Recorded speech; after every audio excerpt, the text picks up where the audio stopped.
and today I'll be discussing PES and a full overview on it.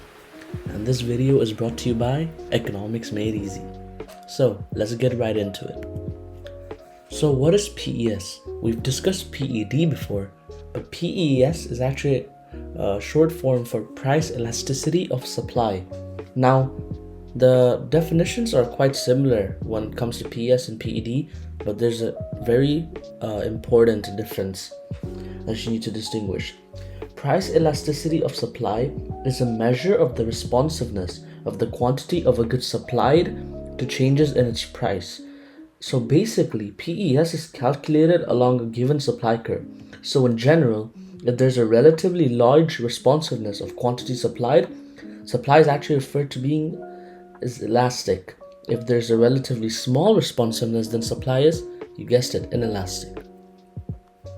So let's just go through the range of PES values and interpret that. So first of all, before we do that, there's actually a formula for PES. So PES is equal to the percentage change in quantity supplied divided by percentage change in price.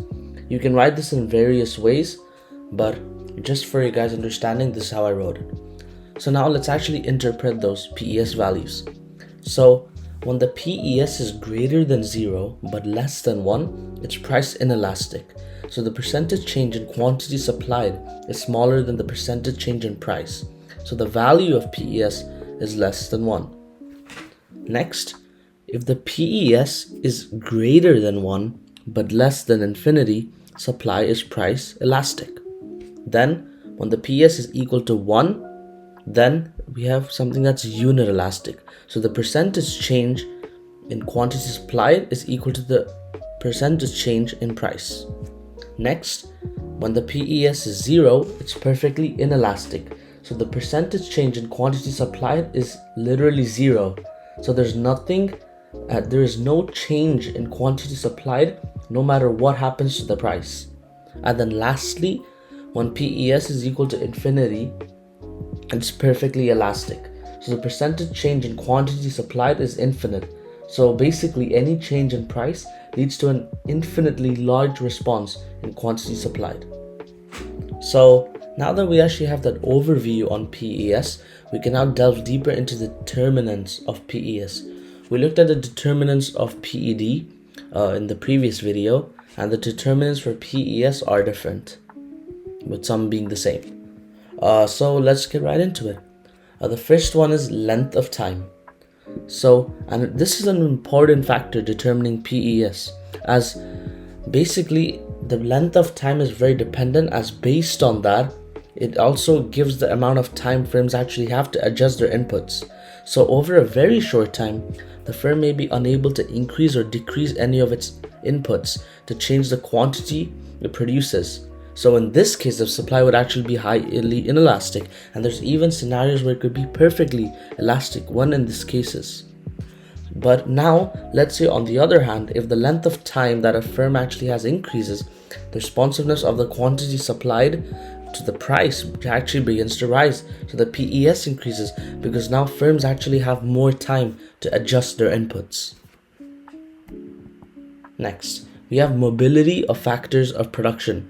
Now this is a topic that was done quite a while ago. It actually comes up in the macroeconomic section also, some parts of it, where we have factors of production, so land, labor, capital, entrepreneurship. So now we're actually talking about the mobility of these FOPs. So the more easily and quickly resources can be shifted out of one line of production into another while the price is increasing, the greater the responsiveness of the quantity supplied to changes in its price, and hence that would actually result in a greater PES.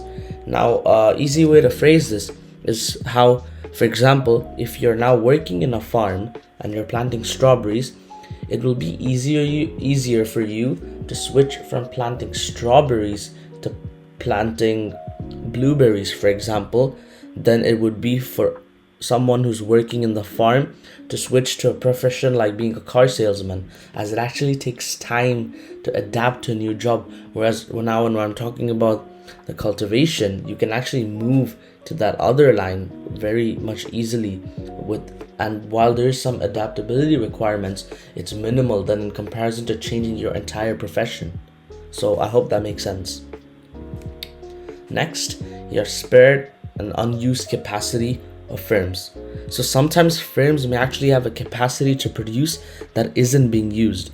So a very good example of this is that in a lot of factories around the world, equipment is always idle for several hours a day or even for a long time because due to lack of there's poor worker motivation, for example, or lower motivation. So if this occurs, it's relatively easy for a firm to respond with increased output to a price rise because they can then use that spare capacity they have, which I was discussing before, in those factories.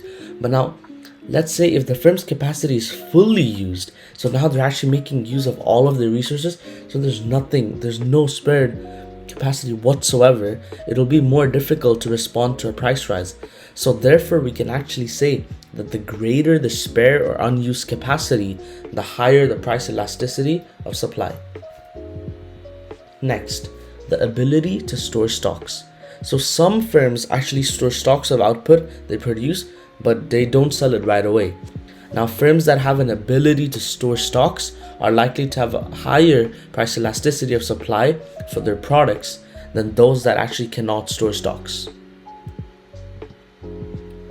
Lastly, this is the last determinant we'll be discussing. This is the rates at which costs increase. So if the costs of producing extra output increase rapidly, the supply will be inelastic because firms will have difficulty expanding their output because they actually don't want to incur large costs. But now on the other hand, if the cost of producing more output rise slowly, it'll be easier for firms to expand their output, so supply will be elastic. Now, for example, if the price of a good like water bottles, for example, is rising rapidly, it'll actually raise the water bottles firms' cost of production. So the water bottle managers and those working there will find it more difficult to expand the output at which they're selling water bottles. Therefore, the PES is likely to be lower than if the price of those water bottles were stable. So those were the determinants.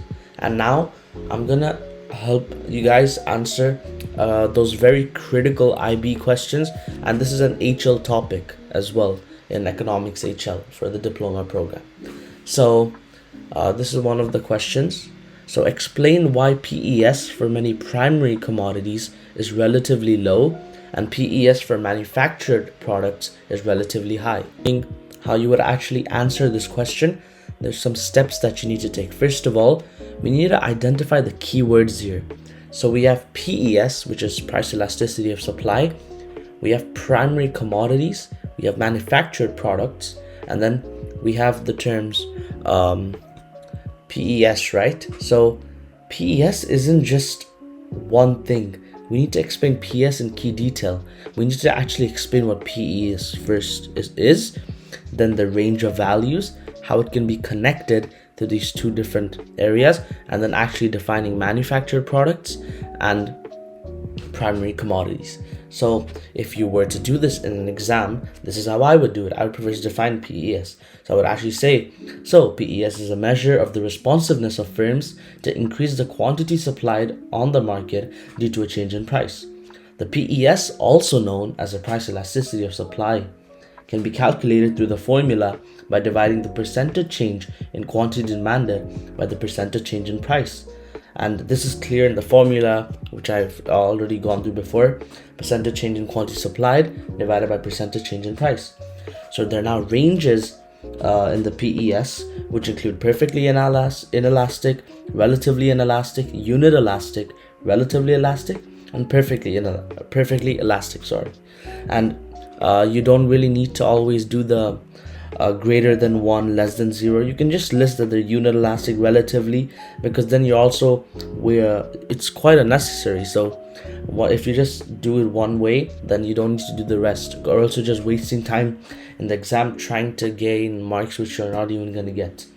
So next, I actually define primary commodities and manufactured products, which we're supposed to do. So primary commodities are goods arising directly from the use of natural resources and include agricultural, fishing, and forestry products, as well as products of extractive industries. So by extractive industries, some examples you could hear are drilling industries, mining industries, etc.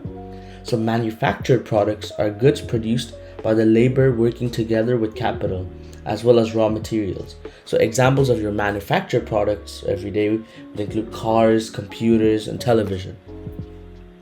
Now, primary commodities usually have a lower PES, and the main reason behind this is the time needed for the quantity supplied to respond to those price changes. For example, in the case of agriculture, it takes a large amount of time for resources to be shifted in and out of agriculture. So what you can clearly see that I'm doing in this question is that I clearly highlighted each of those terms. I'm following a proper structure. I explain what primary commodities are.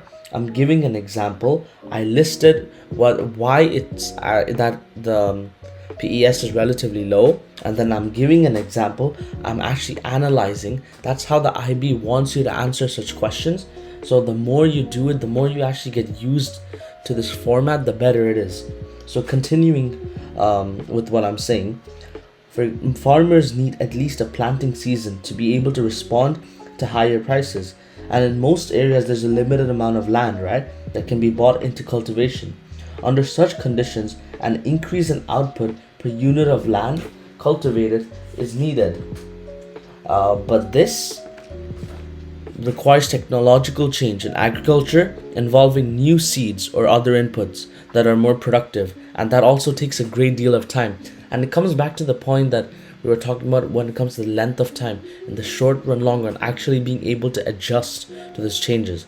So all of these factors are actually explaining why a long time is needed for the quantity of an agricultural commodity to respond and increases in price. So we can clearly see how that concept of that determinant of PED, length of time, plays a role while actually analyzing this question. So you can clearly see that everything and all those concepts are linking back together. Then, the supply of manufactured goods is more price elastic in comparison to primary products. And this is because producers can change supply in response to change in price more quickly. Again, referring back to the determinant of PED. This is because manufacturers aren't limited by growing seasons.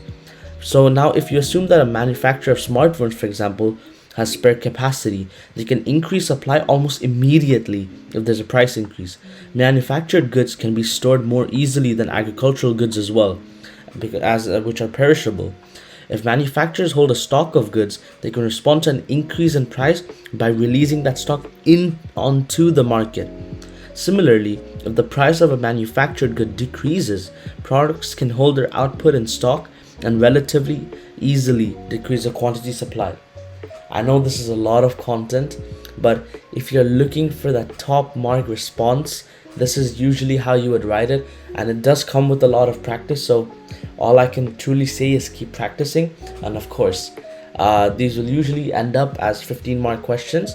And with the 15 mark questions, they usually will require diagrams, and you can see here in the presentation I have 2 diagrams which you would usually draw in this question. So what can you actually see from these diagrams?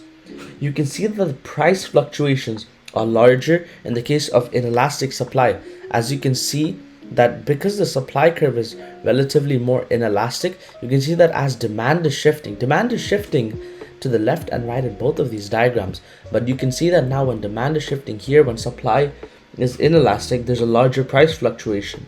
Whereas here, the price fluctuations is minimal due to the supply actually being relatively elastic. So you can see that by the vertical distance from P1 to P2 or from P1 to P3 in both diagrams, which you can compare, and it's so much greater here. Now what does that mean? Well, I just said now a few seconds ago, the price fluctuations are larger. So larger price fluctuations mean large revenue fluctuations or unstable revenue for producers of primary commodities.